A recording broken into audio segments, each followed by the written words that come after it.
was a free press. Well, not really, but it sounded good. By the end of the millennium, 5 men controlled the world's media, and not one of them asked for my permission. Yet there was one man who operated outside their control. He and his motley crew were known as the People's Democratic Republic of Television. Their mission? To bring the people the awful truth.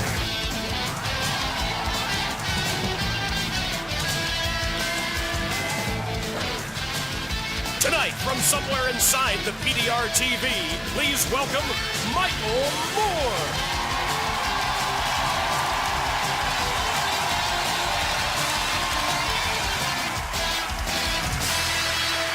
Thank you. Can anybody answer this? Who's the President of the United States? Bill Clinton, okay. And can anybody name the Prime Minister of Great Britain? Tony Blair. Oh, very good. Who do you think runs the world more? Is it governments or corporations? Corporations? That's definitely right. Okay. Well, then let me just ask you another question then. Who is the president of AT&T? You don't know, do you? Well, I'll give you an easy. Well, this is actually who it is. Let me just show you who it is. This is C. Michael Armstrong, the head of AT&T. Okay. All right. Let me try an easier one. I'll try an easier one. Can anyone here name the CEO, chairman of Chase Manhattan Bank? Nobody here? Yeah. Yes, we have. Who said that, sir? The guy in the stand up, sir. The guy in the tie knew the answer. Yes, Walter V. Shipley. There he is, right there. All right. I'll make it really, really, really easy on you now. The name of the chairman of General Motors? Not Roger Smith. No, it's this guy, John Smith. John Smith. I just think there's something wrong with the fact that we don't know who these guys are. That's not good. I mean, if we think they're the enemy, shouldn't we at least know their names? Well, I thought in order to help us out from now on, starting tonight, we're going to make this an annual thing. We're instituting the Awful Truth Man of the Year Award. And I'd like you to join me in presenting tonight's award. I am proud to announce that the winner of this year's Awful Truth Man of the Year Award is Ira Leon Rennert. That's right. Ira Rennert's Renco Group is the Environmental Protection Agency's certified #1 private polluter in America. Mr. Rennert couldn't be here tonight because he's busy polluting on location. As a tribute, however, we are proud to present these highlights from the illustrious career of a quiet man whose impact on America's environment will be felt for generations to come. Brooklyn-born mega-millionaire Ira Rennert's contributions to the pollution business are legendary. His Renco group of corporations owns steel, lead, and magnesium-producing plants that have created environmental problems in fabulous states, including Ohio, Missouri, and the lovely Utah. In fact, during the last year measured, Renco operations released more than 73 million pounds of toxins into the atmosphere. No one would expect a man who loves his waste as much as Ira does to put aside his work when he leaves the office. Ira is building the country's largest home on Long Island, New York, and it is a living monument to his enduring passion for waste. Incredible number of bathrooms. Allegedly, there are 39 bathrooms. 32 bedrooms and 32 bathrooms. Was it 36? Well, that was what we were told. Maybe there's more. He has more bathrooms than any resort out here. He has more everything. Keeping up with the Rennerts? Better build a few more bathrooms. Ira's new $100 million mansion is a craptacular cornucopia of commodes that he keeps carefully sheltered from the prying eyes of nosy neighbors. Private property, you're not allowed on private property. Oh, we just want to take a look. Private property, you are not allowed on the property. If you insist upon staying out of it, we will call the police. Well, gee whiz, that's not too friendly. Gee whiz is right, bud. Ira Rennert has marked his territory from the shores of Long Island, New York to the shores of Utah's Great Salt Lake. Utah is home to Rennert's Magnesium Corporation of America, the nation's #1 air polluting facility, according to the U.S. Environmental Protection Agency. That's right, Ira's #1, but #2 is not so bad with him either. Rennert's Utah neighbors think he should take credit for the following achievements, but they can't prove it. Grantsville is the closest city to the MagCorp. We smell it, we taste it. I mean, when you're talking pounds of chlorine admitted in the atmosphere, pounds of hydrochloric acid, you have a severe problem. People have cancers, and there was 9 birth defects on 1 year in this town. There's cows being born, I think right out here, that are born without teeth sometimes. Strange things. Strange indeed. Let's see what the local barber has to say about MagCorp employees. I'll cut her hair and be green from the chlorine. If this plant was to reduce its emissions or to close down, the state of Utah would shift from being in the top 10 of polluters in the United States to top 10 in terms of least pollution. Yes, Ira puts the ick in toxic waste. Here are a few scenes from Ira Rennert's many other wasteful endeavors. His Doe Run Company, near St. Louis, Missouri, is ranked 37th on the EPA's list of 50 facilities that release the most pollution in America. And the multi-talented WCI Steel Company of Warren, Ohio may face environmental fines of $20 million. Way to go, Ira. Ira's maniacal commitment to waste extends to automobile exhaust as well. He manufactures the low-mileage, high-gas consumption Humvee and Hummer, the favorite, let's pretend we're in the military car of Arnold Schwarzenegger. Come with us now to Ira Rennert's humble 2-bathroom Park Avenue apartment, where Mike is presenting his richly deserved award. On behalf of Poison People Everywhere, I'd like to present this award to Mr. Rennert. Would you like to accept it for him? He's Man of the Year. And I'd like to present this award to him. You'll have to leave. He's Man of the Year. You will have to leave. Call the police, please. Well, the police are just standing right there. Would you mind having these people remove the building? I don't know what they're doing here. We're on a public sidewalk here. We're just trying to present the award, that's all. Sir, it's a gift. It's a gift. Crap. Perhaps the Bathroom King will accept a more modest award at his Rockefeller Center office.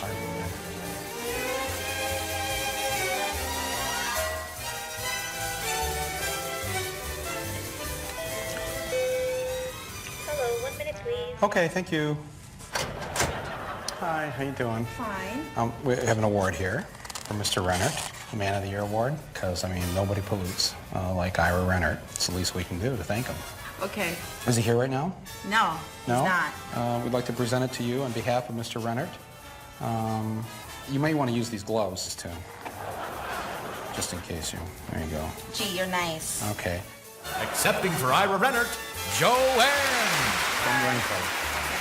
Okay, bye. Thank you very much. I really appreciate it. Man of the Year.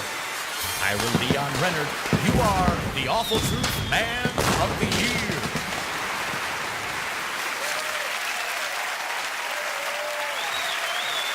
Thank you. Thank you.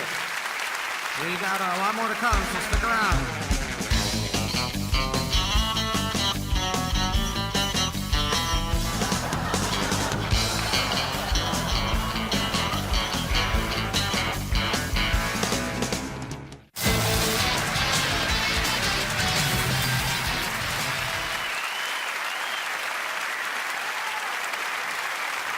Thank you.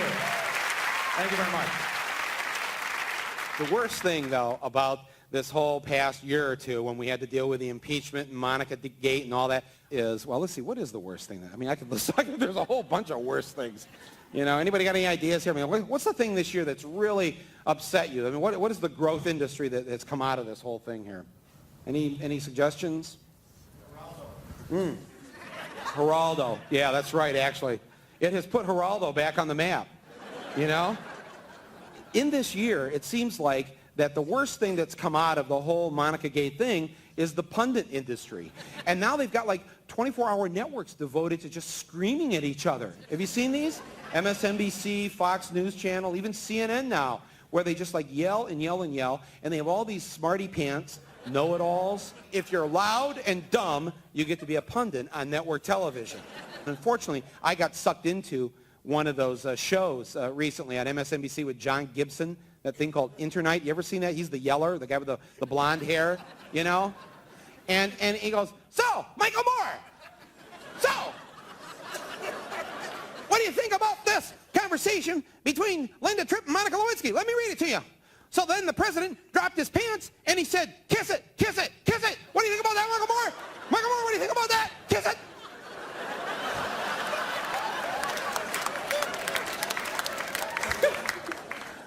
Man, I'm like sitting there in the chair going, man, people are trying to eat dinner. Whoa, we don't want to be listening to this, right? It's like, it makes our ears bleed, right? Wouldn't we be happy if they would just all shut up and go away, huh?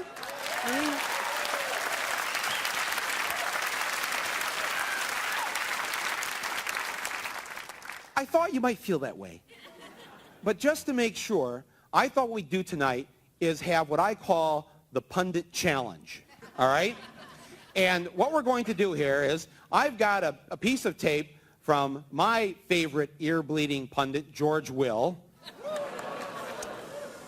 And I would like to ask you, the audience, here in Chicago and at home, who would you rather listen to, George Will or one of the following items I'm about to present to you? So just to give you a taste of it, in case you don't know who George Will is, you would have to have not had a television for the last decade or so. Or if you've lived in England, just think Norman Stone. Please, you know, kind of put a little cotton in your ears and just listen to this. And what we're going to learn in coming weeks is how many of the 45 are really capable of being tormented. I'm not going to say come over and change, but how many can be moved to the unaccustomed torture of thought? Oh, man. Now, would you rather listen to that, or would you rather listen to this?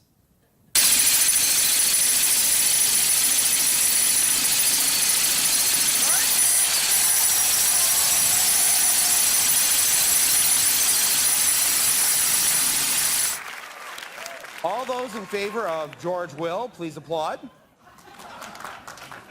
A brave man, sir, and there's a prize for you later. All right? Or would you rather listen to the jackhammer? Well, okay. I think that might be a little too easy for you, all right? So let's try this again. Now, would you rather listen to George Will? The unaccustomed torture of thought. Or this?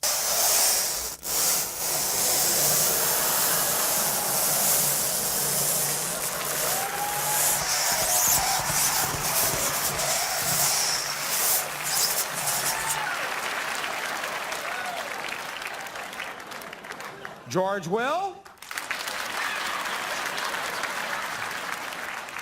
Or nails on a blackboard? Oh.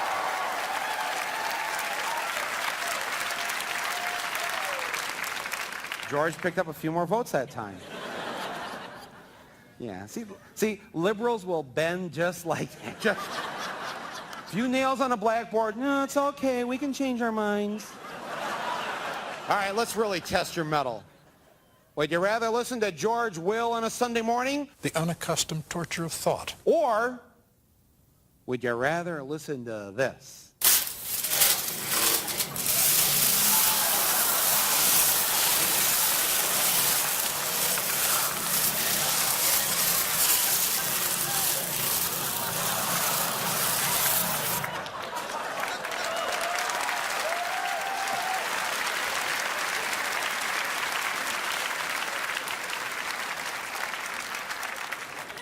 George Will? Or a man with 12 fillings eating aluminum foil? All right! Way to go! You've met the Pundit Challenge!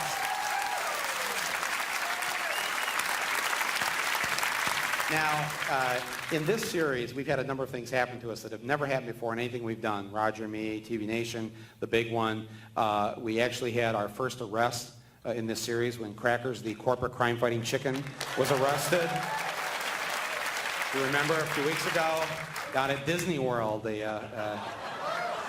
all he wanted to do was to meet the other great animal mascot of our times. We've had our permits pulled. We had the German consulate, for the first time ever, actually grabbed a videotape out of our camera and stole it from us. We've never had anybody take videotape from us. It's just been one thing after another like that on this show. We've had more police show up than ever before to haul us away. And this piece that you saw in the first part of the show about Ira Rennert led to a number of conflicts in New York City that resulted in something that had never happened to us before. And I'd like to share with you the hell that we went through.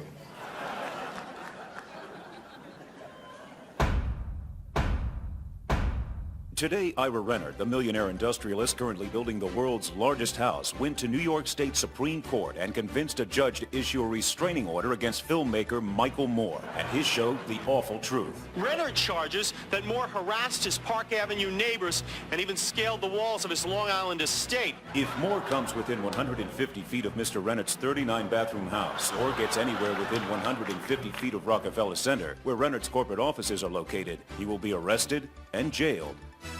Jail? Hey, I was an altar boy and an Eagle Scout, and I've been a law-abiding citizen since I was a child. You can't come within 150 feet of Rockefeller Center. 150 feet away from the door or more. And how do I find out where 150 feet is? Well, I think you better hire someone to do that for you.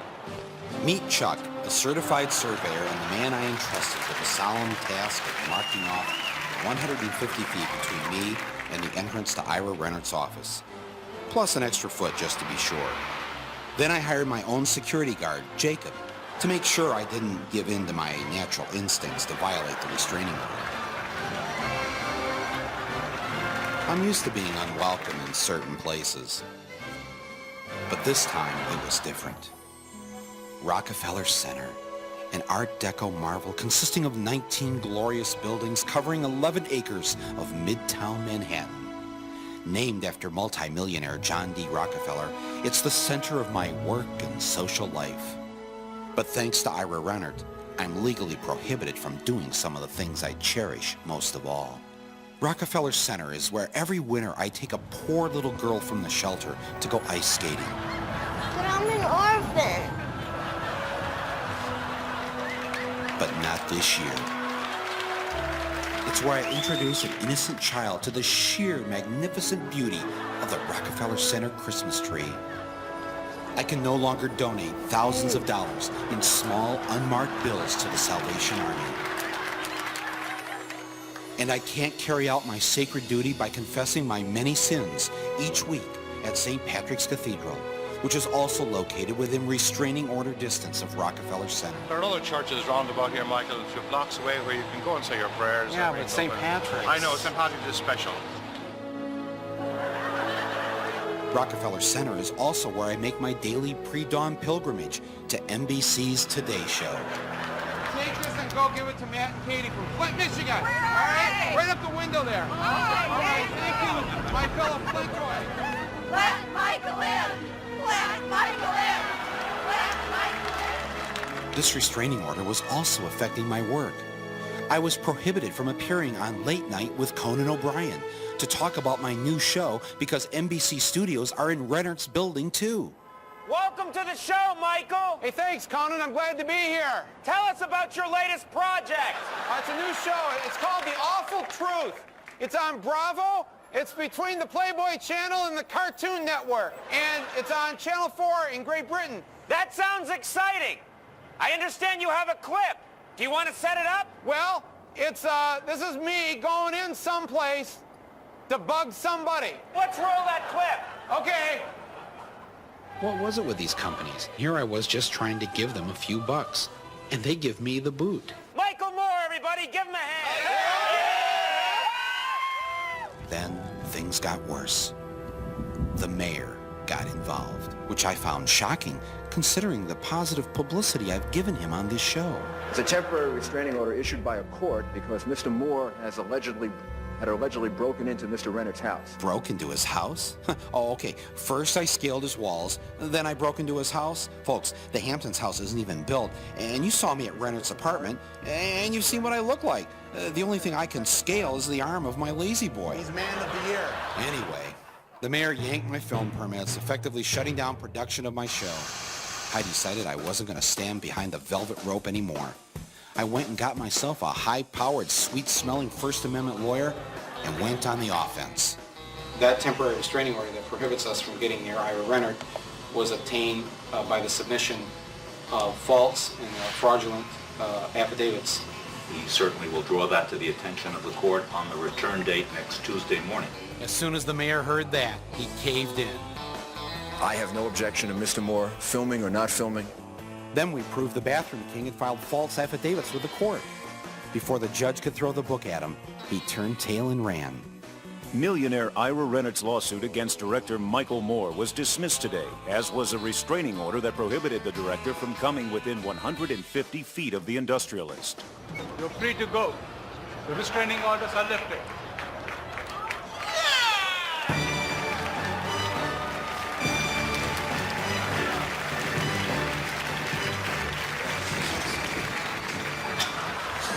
It's a ritual we have. Please welcome Michael Moore.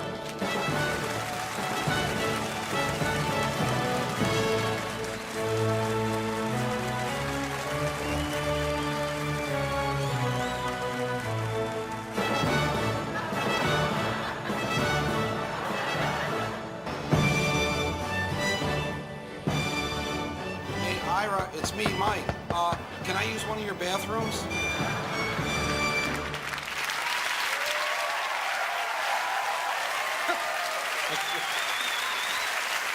Thank you.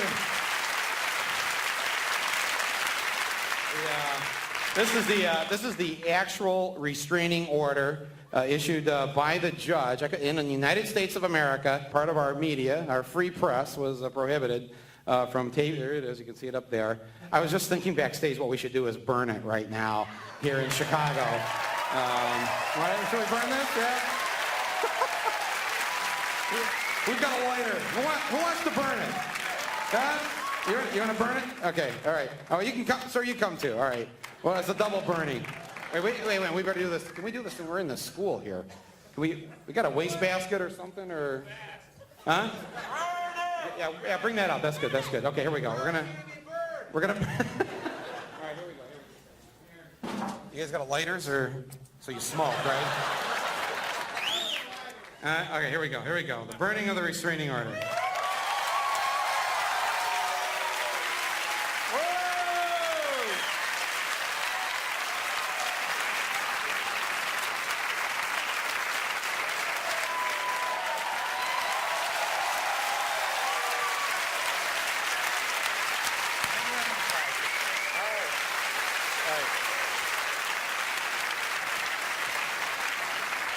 Thank you very much for showing up here tonight, and we'll see you next week on The Awful Truth. Thank you very much. Thank you.